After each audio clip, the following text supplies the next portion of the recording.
you free. The truth will set you free. The truth will set you free. The truth will set you free. Hello, and welcome to the Tech Dirt Podcast. I'm Mike Masnick. Today, we're going to discuss an idea that's kind of out there, way out there. Internet from the sky, or even from space. For well over a decade, there have been attempts to do internet or other communications from space. Teledesic was a huge attempt to do satellite-based broadband around the globe. Its original plan was to spend $9 billion on nearly 800 satellites. That plan was scaled back, then back some more, and eventually it died completely. Iridium and Globalstar were two other giant satellite failures for satellite-based communications, spending billions of dollars before going into bankruptcy. Non-satellite solutions have been suggested as well. Over a decade ago, we routinely mocked the idea of internet from balloons, blimps, floating platforms, and even something called a stratolite. These ideas seem to pop up every few months, and none of them turned into anything real. However, in the last year or so, people have been paying a lot of attention to these ideas, in large part thanks to big internet companies like Facebook and Google investing in and experimenting with broadband from a variety of high-flying systems, including balloons, blimps, drones, and satellites. Just recently, Google and Elon Musk's SpaceX have talked about teaming up to build an internet via satellite system, while Google has insisted that its balloon-based Project Loon isn't such a loony idea. And while we've mocked many of these efforts a decade ago, today I'm a lot more intrigued, but not necessarily by the news that Google and Facebook are doing it, but the possibility that it may not be long until lots of companies or organized communities might launch their own. There are many differences today than a decade ago. First off, the technology. One of the reasons why those big satellite systems were such a dud was because satellites were insanely costly to build and to launch, and they failed regularly. So you'd spend many millions building each satellite, millions to launch them, and there was a good chance that they'd fail anyway. That's a very tough business. But thanks to cheap and open source hardware and software, it's possible to build a simple CubeSat or nanosatellite for next to nothing. I recently had the chance to hold a $100 satellite in my hands, and the company has already launched a few of those into space. At $100, you don't care if it fails. Hell, you could throw a bunch of those into space, and if half of them fail, just throw up a bunch more. They're not good enough yet for doing internet access, but you can get there before long. With low Earth orbit offerings, you can get decent speeds. The latency might not be great for gamers, but for almost everything else, it's perfectly good. And the other pricey bit, the launching, is starting to get much cheaper as well. Right now, many satellites are launched as ride-alongs, rockets that are going up anyways, often from Russia, for other purposes, with some spare cargo space. It's still expensive, but it's incremental revenue for whoever's launching the rocket, and with the rapid advances in private spaceflight, these things are going to come down in price incredibly fast, making it much, much, much cheaper to launch satellites. Combine super cheap satellites launched in bulk with super cheap launches, and suddenly a new world of possibility emerges, one that could upend many of the big legal and policy challenges that we often talk about. Yes, right now, companies with massive bank accounts like Google and Facebook are focused on this, but if the price gets down low enough, imagine groups like Amnesty International, the ACLU, or even the Pirate Party launching their own global network not under any single country's jurisdiction. Net neutrality battles could become a thing of the past. Fights over censorship? Well, there would be a lot of other options. Issues about copyright infringement suddenly become very different when the single point of attack are no longer as easily accessible. Of course, it would also raise a number of other regulatory issues. Space law is a field that exists but would suddenly become a lot more interesting. Jurisdictional battles become a lot more interesting as well. But is this all a likely scenario, or have I been taking in too much helium from the balloons? Here to discuss, yet again, are Hirsch Reddy and Dennis Yang. Hey, guys. Hello. Hello. So, internet from space. Wow. So there's so many questions here, right? When you were talking about the price of the microsatellites being $100, I think I do understand that modern full-size satellites are very expensive, and that's certainly an issue. But from what I understand about the nanosatellites, the launch cost is still not trivial. And Sure. I know you're projecting and you're saying, there's going to be commercial entities that will do cheap launches like SpaceX and, perhaps even the ISRO, which is the Indian launch company, and maybe, any other, a bunch of other companies might get into the business as well, and competition will be good and prices will fall. Regardless of launching things into space is so complicated. I really, a cash strapped sort of an entity that has so many priorities like the ACLU or Amnesty International. I find it hard to believe the launch price would fall so far. But let's say it did. Let's say it fell that far. Right. When you get into the sort of the business of launching satellites that now traverse over the skies of governments that really don't want this free communication going on, and you also need to go into those countries and do humanitarian missions and things like that. It becomes really complicated, I think, because you are an entity that's sort of no longer like this sort of NGO, nonprofit kind of thing. You're doing something that is fundamentally destabilizing for some totalitarian regimes, right? You're an author of this action of bringing this communication. I think it really changes the relationship between these NGOs and the governments. Well, what I mean? So you're assuming, take Amnesty International out of the question, but even then, even in cases where those guys come in and they attack the government all the time in terms of, pushing back on government action and calling them out. So I don't see how this is necessarily any different in that they're just, supplying a tool. But even again, take those guys out of the equation, right? So say it's just the pirate party, or say it's just a bunch of people who get together on Kickstarter and agree to fund a global network like this. Then what? I think it'll be the same kind of thing as we see when it comes to these dark markets on Tor and Onion, right? Where they seem really invulnerable to sort of state interference in the beginning, and then you see the state doing all these other things that sort of they're not so invulnerable anymore. They're quite vulnerable, right? Right. And I think anti-satellite technology has been around for a while, right? It's certainly not, as precise as, say, an anti-ship technology or something like that. But I think a lot of the major nation states know how to take down satellites. Right. But are they going to take down the entire network, right? I mean, yes, you can argue, sure, they're going to say, okay, so you're right. If somebody were to set up a network like this, right, certainly you'd have Silk Road-like entities that would embrace it immediately, very quickly, right? And so you'd have the same sort of thing that you have now with hidden sites where people say it's mostly used for things like that. But they don't. But the government didn't shut down Tor, right? And so would the government try and to use anti-satellite technology? You're talking about actually knocking satellite communications out completely, and that's going pretty far. I'm talking about a specific scenario. I'm not talking about a single nation state wiping out the pirate party's entire network. What I'm thinking of is, let's say, for example, let's really say it was a pirate party, and they launched this network, and this network spans everywhere, including North America. Sure.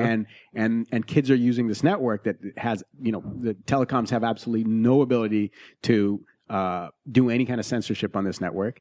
And all of a sudden, they go to Washington, D.C. and they say, hey, there's these satellites flying over our jurisdiction and they are transmitting this stuff. Yeah, but they're in space, right? They are in space. It's not their jurisdiction. It's not their jurisdiction. Hey, it wouldn't be the first time Uncle Sam has done something that's not exactly in their jurisdiction, right? Like the what was it, Mega Upload, the servers, seizing those.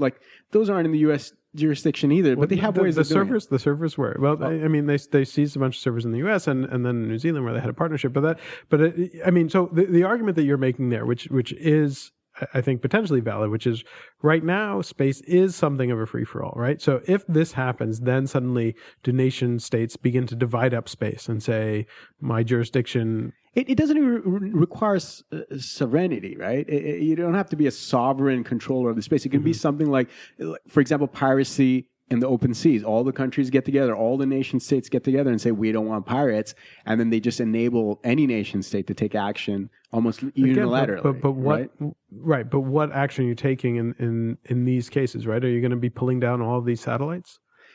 So here's where I think the copyright industries are quite powerful. And I'm not saying it would play out like this, Sure. but it could be something along the lines of you have an international set of agreements like the WTO agreements, right, Mm-hmm. WIPO, where it basically says a nation state is permitted to intercept a satellite that enters its airspace or space, I don't know what you're going to call it. And if that satellite is transmitting data that's in contravention of their intellectual property rights or something like that, right? They would come up with a framework. If it depends how quickly these things evolve, right? Like Right. if it turns out it evolved and the citizens embrace it so strongly that it creates a backlash, sort of like with the net neutrality stuff and the Time Warner and Comcast merger kind of stuff, right? Where it kind of blindsides policymakers. Like, whoa, like everyone's actually paying attention to this. We thought this was a sideshow. Or SOPA is probably the best example of that, right? Where people don't realize that a particular thing, if that's what happens, if basically people underestimate how much people care about these networks, then it's true it would become difficult for nation states to do it. But I don't know if it would happen. So let me give you a counterexample, right? So, or not a counterexample, but a potentially realistic scenario of how this plays out, right? So right now you have Google and Facebook that are really investing pretty heavily in these ideas. So if they build their own global networks and they do it, and that becomes established and becomes this wonderful thing because suddenly there's global internet access. No matter where you go, you have the same internet access, and then it gets cheaper and cheaper and cheaper, and the pirate party or someone like that are able to do it on their own. Then suddenly it actually becomes pretty difficult, because how do you argue that the pirate party's satellites need to be taken down while Google and Facebook's are okay? It's very easy. And the way you do it is you basically Google and Facebook, etc., will be these registered entities, right? That have an army of lawyers to fill out all the regulatory forms in all these different jurisdictions, and the pirate party, etc., won't. Right, and they won't, and in exchange, Google and Facebook, etc., will toe certain copyright laws. They'll basically submit themselves to the jurisdictions of wherever they operate, right? And they've shown that they're willing to do that. They don't want to sort of be this anarchist showboat, kind of thing, or that's not the right term, but they don't want to be like the sort of the flag bearer, right? But I mean, you don't think that, if there has to be, well, I mean, there are a few different issues there. One is just like the general regulatory burden in terms of if there have to be like, paperwork or stuff that has to be filled out. Like, I could definitely see the pirate party organizing enough lawyers who would be willing to do that work for them to get fully permitted or whatnot. So. Yeah. The question then is whether or not there would be other regulations, but they would not allow permitting. But how would you set that up, right? I mean, how could you would permit the ability to launch a satellite on the fact that you can't launch the satellite if it is used for copyright infringement? No, not the satellite launch. Mm-hmm. The satellite operation. Actually, right, but if it's just a router, how do you do that? So you would basically say you're like an ISP. You're responsible for doing XYZ monitoring of what's being. But you're jumping ahead, because right now ISPs aren't responsible for that. That's what I meant by when I said that the copyright industries would have to move quickly, right? And they would have to sort of try to get these frameworks in place. And they would face amazing pushback, because the second they did that, you would have the ISPs, who are pretty powerful in their own right, who would say no way, because they know if that is the way that space law develops, it's going to come down to earth as well. And so I don't think you might be right about that. I don't think the copyright industry could pull that off. Yeah, I mean, I think it's going to be defined by like the first use cases of these nanosatellites, right? Like who's going to be launching them and for what purpose? And well, what's really likely to happen is that the first cases and the use cases are going to be providing broadband access in Africa, right, or places that aren't covered right now. So, the initial use cases are going to be like kind of the original Iridium satellite phone use case. Right, exactly. The Iridium case. And certainly depending on how it's set up, it might not take long until, Silk Road 5.0 or whatever they're up to at that time shows up using that kind of network. But the thing about Silk Road is it doesn't necessarily need its own network. It sits on top of existing IP networks. Right? So you know what? It's just another avenue. Well, an interesting thing about Silk Road is if you think about how state entities actually crack down on something like Silk Road, they oftentimes they need to get either virtual or physical access to the server. Right. Right. Right. And a server based in space is certainly probably just as vulnerable to sort of virtual access. Right. But it's certainly not physically accessible in the same way, right? Like it's just flying around in space. You actually have to, I mean, imagine law enforcement bodies now need to actually have something to go up there. Well, And destroying is easy. Intercepting and bringing that back down as evidence, that's hard. Especially if... And I don't even know, is destroying that easy? I mean... I think basically they have these things that are like kinetic kill devices, right? That they I guess we did land on a comet. So. Yeah, I mean... we can target it. Yeah, and they do like a shotgun approach is what I suspect, right? They don't need to they don't need to make a single projectile find a single satellite. They just fire a bunch of steel But balls. even I mean, but yeah, I mean, and that's even going a step further. I mean, I wasn't even talking about launching servers into space, but just routers. Just the routers. No, I But in understand, theory, I mean, why wouldn't you, right? So if you want to keep stuff Well, out of jurisdiction, maybe you do launch servers. My into question space. is like, why would you want to spend all this time and energy and cost to launch stuff into space when feasibly a terrestrial solution might be just as good? But right? see, the problem is, so my argument is that the terrestrial solution is never going to be as good because there's always going to be a jurisdictional issue where someone is going to say, I control this and therefore I can shut it down in some way. Right. Right. So the argument is if, and there are a couple different arguments to get to here, but the point that I'm making is once you get to space, you're suddenly out of one particular country's jurisdiction. And there have been these sort of random attempts to do this. And there was the whole silly attempt with Sealand, which was like, this offshore oil platform that they declared as a sovereign country. Yeah, that was it disaster. an oil platform or was it like a World War oil II derrick. gun Yeah, it was platform? something like that. Whatever. It was, it's a Whatever it platform was, out yeah. at sea. And, but again, in that case, the UK still claims sovereignty over it. And Right. so no matter where you are, there's always something that can get in the way, right? And that's what we've seen. There have been attempts, and like Iceland was really big for a while, and they were going to sort of set up. And then all of a sudden, like a new, regime came into power, and suddenly they were talking about, passing new laws to censor the entire internet. So, the reason to go into space is to basically get it out of any particular jurisdiction. And this isn't, It's the final frontier. right. But and maybe it leads to a space jurisdiction, and maybe you have the UN or something. I mean, the moon is already all claimed by all of the terrestrial countries. I think it's all been split up already, so it's not that far of a stretch to think that if it becomes worthwhile to that suddenly stake claim over certain portions of space, then it'll happen. And these are all just constructs that we make. Have you guys ever seen the map of how Antarctica is split up? It's absurd. It's like a pie, right? They all have these wedges. All the countries own a wedge, right? And it's not like, is it like that on the moon? Do they the moon is already proportioned. No, but how do they proportion it out? Is it these irregular spaces? Same wedges? Based on I'm not sure how they did it, but I'm sure we can find a map somewhere to show who owns what part of the moon. So. It's absurd. Like one day you just shine a laser beam on the moon. But say, I want this spot. but it's a little. I'm going to argue still that it's a little trickier with space because these are things that it's not land, right? You can't mark it out. You can't put borders on it. These are things that are moving through space and moving across boundaries. They will claim orbits. That's what they'll do. It's entirely possible that they might. Orbits or geosynchronous, coordinates or something. Maybe. Geosynchronous is easy because then you just you project it down on the Earth's surface and then you find the sovereign nation that owns that spot. And also, but also with geosynchronous, you're so high up that it's not. I mean, it's the low Earth orbit. If you're going to do internet, it's really got to be low Earth. But those things are on orbits that aren't geosynchronous, right? They're like all over the place. They're all over the place. Geosynchronous is much higher than the low Earth. And then orbit. even if you do somehow chart it out, like how do you actually enforce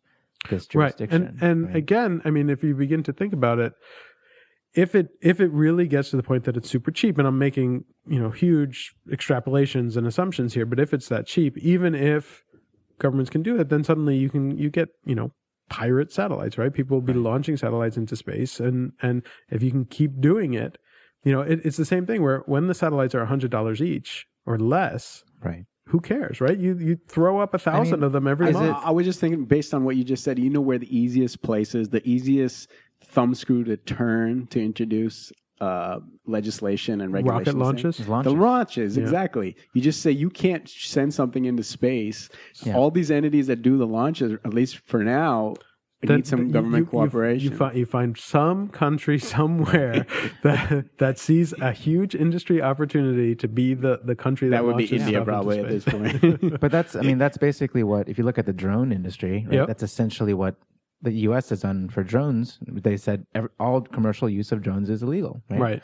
And if somehow you were to get the entire world to say all low Earth orbit nanosatellites are legal, Then somebody builds a platform out at sea, and you launch the rockets from there. I mean, I think Exactly. it becomes difficult. But let me flip this discussion or to another question that's related to this. We're sort of talking about the policy and regulatory stuff focused on this idea that you'd have like the pirate party throwing one of these up. But let's say it's not just the pirate party. When it becomes this cheap, right, and you have the ability for almost anyone to launch it. You could have Google launching, Facebook launching, but then, people could just Tech Dirt satellite. Techdirt could launch its own network. And so suddenly you have 100, 1,000, 10,000 different, access providers that you could Right. you could go to.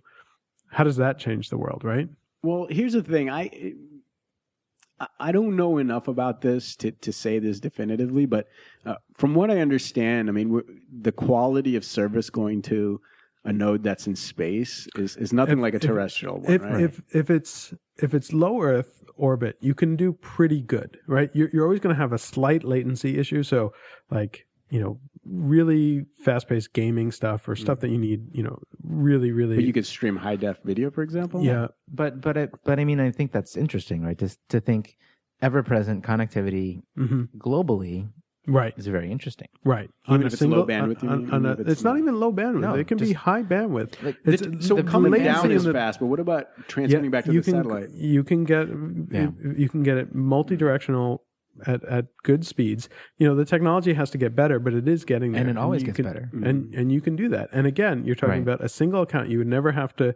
Anywhere you go, you would never have to use another account. You're on an airplane, Right. you're in another country, you're visiting a friend, you're at McDonald's. It doesn't matter. You're no longer. So just answer this question for me. So if people are putting these satellites up there, how do the satellites know what frequency to transmit? Is it just kind of like Wi-Fi then in this crazy future where they just look for an empty band? So there are spectrum regulations, questions and around, right? And so that's another potential area where there could be regulations but I'm imagining where the opportunities are going to come are in areas where there is open spectrum available, or where people expect there to be more open spectrum available.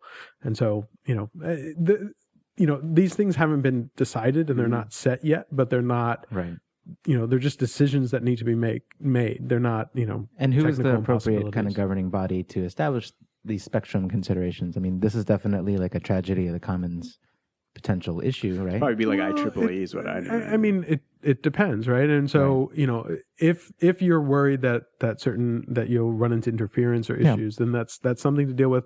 Yeah. There are arguments to be made that some people make very strongly that the idea of like spectrum scarcity is kind of a myth, and that you can architect around that. And so, if that's true, then you don't run into Then you any don't, issue at yeah. all. But not everyone is convinced that that's actually how. We'll find a way. Yeah. So I mean, I think those are all solvable problems is what I'm saying. And so what I'm asking is, try to imagine kind of what the world looks like in that scenario and how different is it? So let's think about that world. Let's for example, just imagine that that this ubiquitous access to the internet comes through sort of a mixture of things: balloons, satellites, maybe even like mesh networking. It could be a number of different ways. Yeah. And in a world where no one can turn off your internet access, I think it won't necessarily be that different or life-changing for people in the United States that have already had broadband and relatively free access to things. I think it would be a huge game changer in places, obviously, like North Korea. If all of a sudden you can get this like $10 Nokia device or something like that seems very cheap but connects you to the outside world for the first time, I think it's pretty trivial to say that would be society-changing stuff. Yeah. That's one kind of thing, but also just imagine people in like highly religious societies that get like one kind of media sent to them all the time because they, like for example, in Saudi Arabia, they do heavy censorship and, Right. blasphemous stuff is kept out.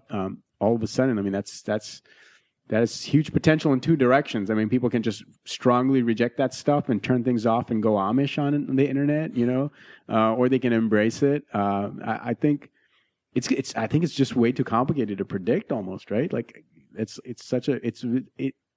a very huge impact basically, right? For a huge part of the world. I think people look at the impact of what the internet is in the United States and sort of underestimate it because we're using it for commercial things. And the internet being introduced here didn't fundamentally change the way our political system worked. Sure. But I think the internet and ubiquitous communication being spread across the world, the place where we should take our cues to see how the future will play out in other places in the world, our cue there should be something like the Arab Spring, like where it's not just like, oh, people have internet now, so we watch Netflix. No, it's more like people have internet now. They want to change their regime, right? Yeah. It's like a huge change. And that's just the first step of it, right? And I think U.S. politics has changed a lot. That's probably a topic for another whole show, but discussion on that. But even, I mean, and not just like Arab Spring stuff. I mean, China, right? I mean, there's tremendous censorship of the internet in China right now. So imagine that changes. So how would China react to having an uncensored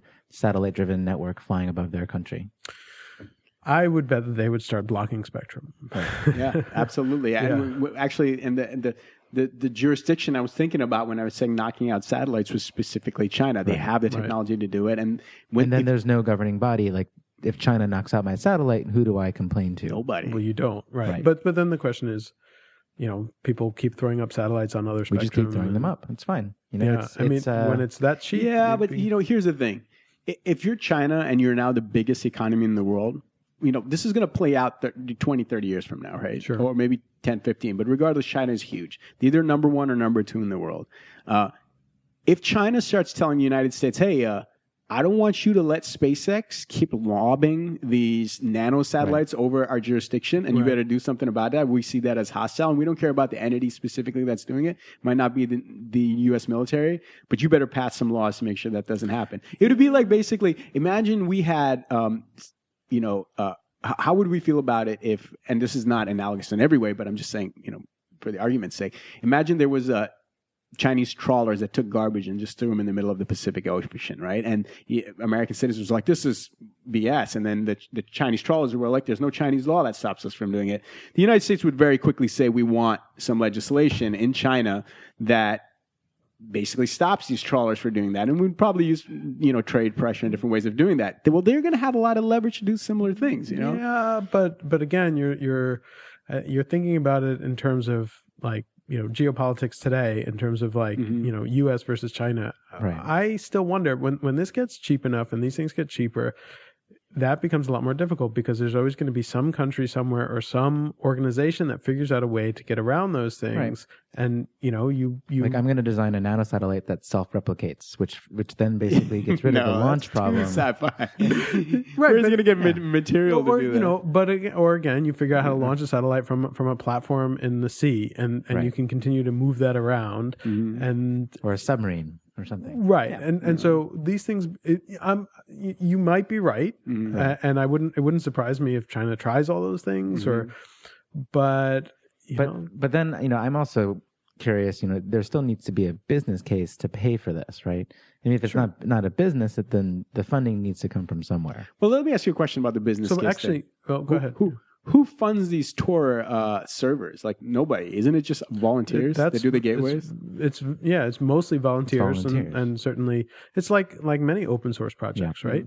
Has anyone ever found a gateway liable for some sort of criminal activity that happened over Tor? Yes, but it's a very special case. But in Austria, they did.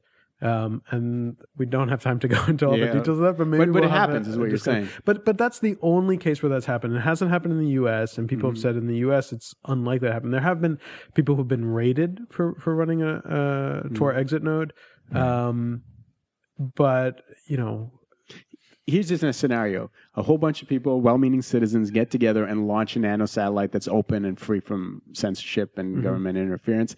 And then someone goes ahead and utilizes that satellite to transmit child pornography. Right. That's the boogeyman number one all the time. And then The government could say everybody who funded that, you didn't take sufficient care or but that, I mean, it would be an extreme case, and there would be so much pushback against something like that, Right. and you wouldn't be able to, maybe there are some countries that would definitely find some sort of secondary liability in that case, but the U.S. It for the most part very unlikely that would be the case here. And so, and it took us 29 minutes to get to the child porn argument, which I think is some derivative of Godwin's law. Isn't it? So, there must be, and I'm sure, right? I mean, that's going to be the argument that people are going to make. It's the argument that people make today about Tor and encryption. Is Tor known for a huge amount of child pornography or something like that? I know there's a legal drug trade, but I'd never heard of that. Yeah, no, there's child porn on there as well, and so it's. But that's the argument that people have always made against different aspects of the internet. That's the number one. Chris Hansen is ready to go in space. Yeah, he's ready to go on launch a tour him into space. Yeah. But I think I just think it's an interesting thing because it becomes possible, and the issue right now is that there are certain sort of semi-monolithic units that people can go after for censorship or regulation. Those tend to be the ISPs themselves. And so here's an opportunity to make that much more distributed in a way. And so it takes out one of the key sort of choke points on the internet today. And that's really interesting to me. I mean, what does the world look like in a post-regulatory, geopolitical, jurisdictional world? Right. I mean, it changes a whole bunch of things beyond just like the fact that people all over the world can access the internet, but you suddenly have questions about and then what? But that's countries and legal entities and regulations and all of those things. Yeah. But we're also running out of time, so we're not going to discuss those right now. But I will ask for final thoughts if anyone has any final thoughts on this particular issue. You go first, Dennis. I mean, I've always loved kind of space as a hobbyist and enthusiast. I think that the costs as they come down, it's going to be fascinating, and I for one look forward to what's coming to our satellite overlords. Satellite overlords. So, and I would love to have my own network up there. Yeah. So what I'm looking forward to seeing is, I don't know if looking forward is the right word, but what I'm interested in seeing is how states are going to respond to this. I'm really curious. States and certain sectors of the economy, like the copyright industries, and I think that'll be very interesting. And certainly, if what you say plays out, we're going to see a new form of entrepreneurialism too. It's not just going to be the pirate party. There's going to be different kind of launch companies and. So that it's going to be very interesting, and there's probably some fortunes to be made there. Yeah. So maybe our younger listeners can get on it. Yeah, get on it right now and give us some shares. Yeah, exactly. Right. Yeah, no, I agree. I mean, and from my standpoint, I mean, the thing that I think is most interesting about it is the fact that so much of the regulatory stuff that we talk about these days goes back to that single choke point. And if that choke point goes away, it just flips the script on so many things. And the fights over copyright, the fights over net neutrality, the fights over broadband itself become very, very different. And so, almost all of the big policy debates and legal debates that we're having today might be completely obsolete within a period of, a decade or two. And I think that's fascinating. Yep. All right. Well, thanks again for joining us, and we'll be back soon. Okay. It's been said that the first casualty of war is truth. And I'm inclined to agree. Listen, we live in an age of instant information, so isn't it strange that things have been hidden away from us? Governments think we need to gain their trust, but it's the other way around. Just take a look. Nothing tells us more than raw data does, so it's important